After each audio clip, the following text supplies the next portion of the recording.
नमस्कार मित्रों, इस वीडियो में आपका स्वागत है। इस वीडियो में हम लोग श्री राम भक्त काकभूषुंड जी की कथा सुनेंगे, जो रामचरितमानस के प्रथम वक्ता थे।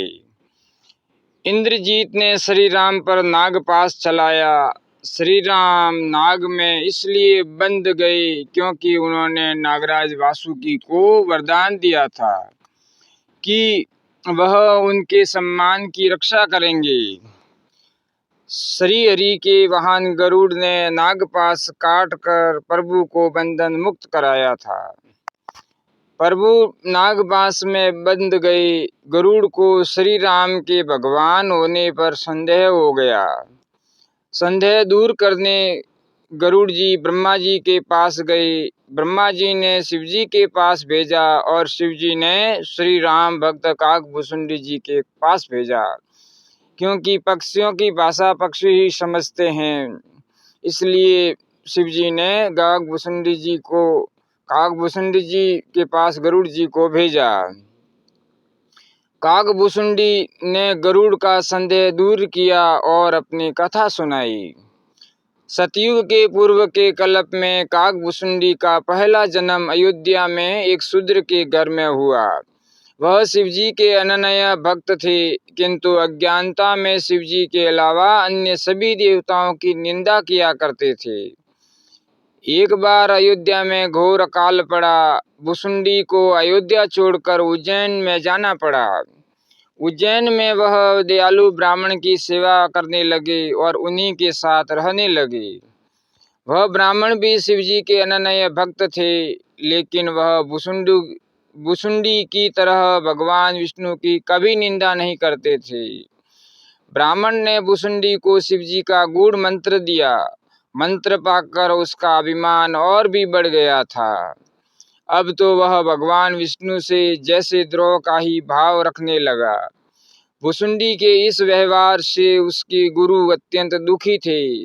वह उसे श्री राम की भक्ति का उपदेश देकर राह पर लाने की कोशिश करते थे, परंतु भूषुंडी सुनने को राजू न था। गुरु जी महाराज भूषुंडी को राह पर लाने की कोशिश करते थे, लेकिन भूषुंडी जी महाराज को अभिमान हो गया था और गुरु जी के शब्दों को आदर नहीं देते थे। एक दिन भूषुंडी ने भगवान शिव के मंदिर में अपने गुरु का अपमान कर दिया था। महादेव शिव शंकर भूषुंडी के इस व्यवहार से बड़े क्रोधित हुए। तभी आकाशवाणी हुई, मूर्ख, तुमने गुरु का निरादर किया है, इसलिए तू सर्प योनि में जाएगा। सर्प योनि के बाद भी तुझे 1000 बार अनेक योनियों में जन्म लेना पड़ेगा। सीताराम। गुरु बड़े दयालु थे। उन्होंने अपने शिष्य की शाप से मुक्ति के लिए भगवान शिव शंकर जी की स्तुति कर दी, महादेव जी की स्तुति प्रार्थना की और भगवान शिव प्रसन्न हो गए। गुरु द्वारा क्षमा याचना पर आकाशवाणी हुई, मेरा शाप व्यर्थ नहीं जाएगा, इसे 1000 बार जन्म तो लेना ही पड़ेगा, किंतु यह जन्म और मृत्यु की पीड़ा से मुक्त रहेगा और इसे हर जन्म की बातें याद रहेगी। भूषुंडी ने विंध्याचल में सर्प योनि प्राप्त किया। कुछ समय बाद भूषुंडी अपने शरीर को बिना किसी कष्ट के त्याग दिया करता था।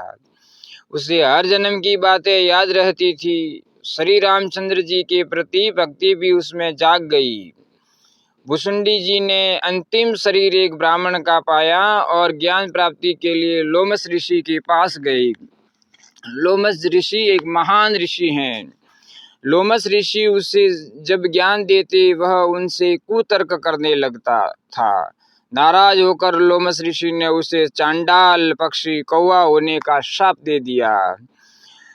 शाप देने के बाद ऋषि को पश्चाताप हुआ। उन्होंने कौवे को राम मंत्र देकर इच्छा मृत्यु का वरदान दे दिया। क्योंकि भूषुंडी को कौवे का शरीर पाने के बाद वरदान में राम नाम मंत्र और इच्छा मृत्यु का वरदान मिला था, इसलिए उसे इस शरीर से प्रेम हो गया। वह कौवे के रूप में ही रहकर राम कथा सुनाने लगे तथा काकभूषुंडी के नाम से विख्यात हुए। और लोमस ऋषि एक महान दिव्य ऋषि हैं, जिनकी आयु बहुत बड़ी लंबी आयु है और ये ब्रह्मवेता ऋषि हैं। उन्होंने ही काकभुसुंडी जी को राम नाम महामंत्र दिया था और श्राप भी दिया था, इसलिए वो इच्छा मृत्यु के वरदान से सुशोभित हैं।